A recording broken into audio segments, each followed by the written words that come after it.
So let's go back, because one of the highlights of our interview was Griselda making you a millionaire in 45 days. How do you manage that money? Yes. How do you handle that? Because a lot of people, their first time getting a big lump sum of money, they're running through it because they're buying everything they fantasized about. Well, so like when I first started selling drugs in 1984, this was my goal, to accumulate $1 million and buy a house on a hill for $200,000. And I would never sell drugs again. That's what I told myself, I convinced myself.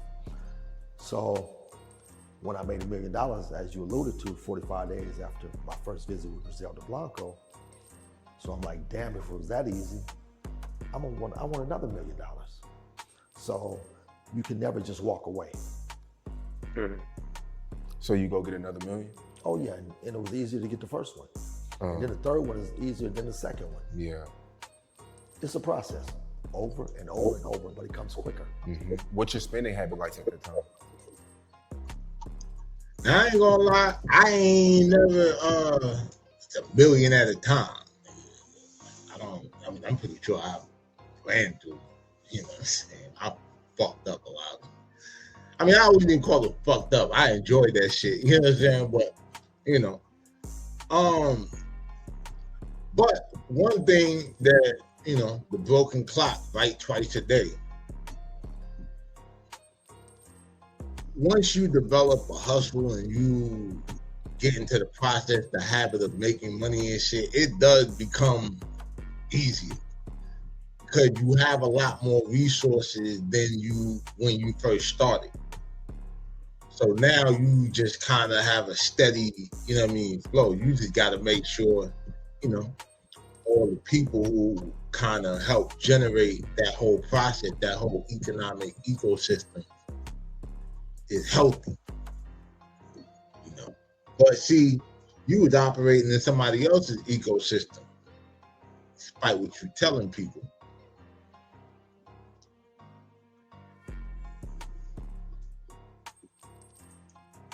I'm sorry. So your spending habits.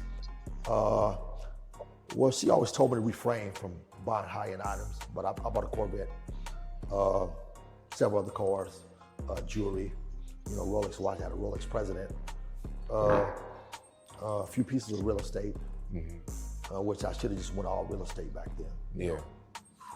That's what I should have did. But yeah, that way you wouldn't have had to borrow $100 from me to stay in a hotel with your family.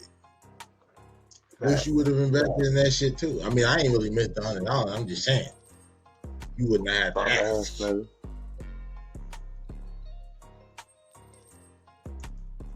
Sometimes you just think in a moment. She would always tell me,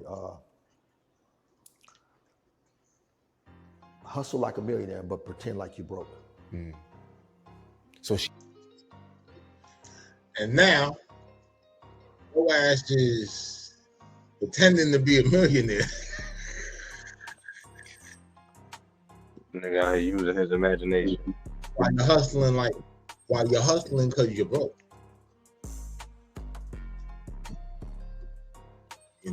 Like, my nigga, when we was cool with Charles, I never cared about your money and shit like that. That's why it took me so long to realize that at the time, you ain't had none. When Russ told me that shit, I was utterly surprised.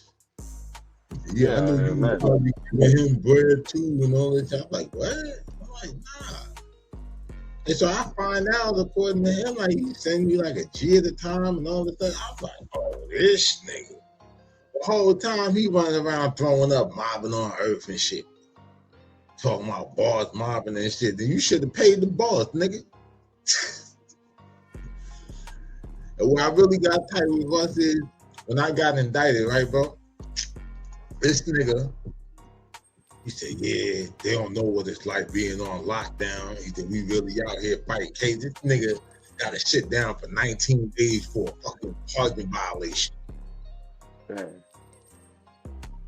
I'm in here, they telling me my range is 6 to 18. I'm trying to get these niggas to drop one of these goddamn sale charges, nigga. I said, you want to switch to feel like a gangster nigga? Cause I'll be that 19 days with. Oh man, yeah, that's when I like really got tight, man. You know what I'm saying? I just really realized, like, yo, niggas think life is a fucking joke, man.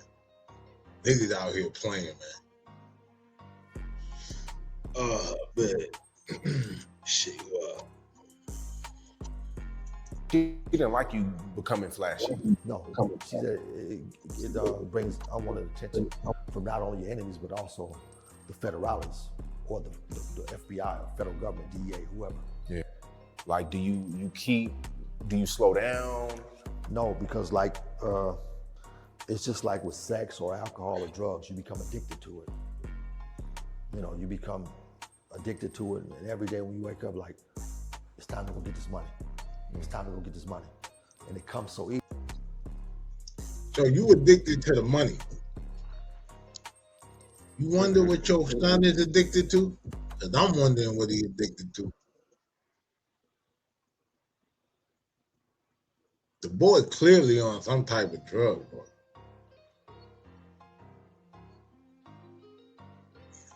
Nigga out here cursing out aliens, Donald Trump on TikTok and all kind of crazy shit, man.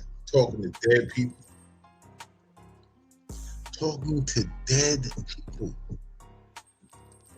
That's why they say he remained president. You know who else is talking to dead people? Since you like to call yourself the real Scarface on the documentary, Charles. Tony Montana was talking to dead people. We was just talking about that shit last night. You got to explain and do, nigga.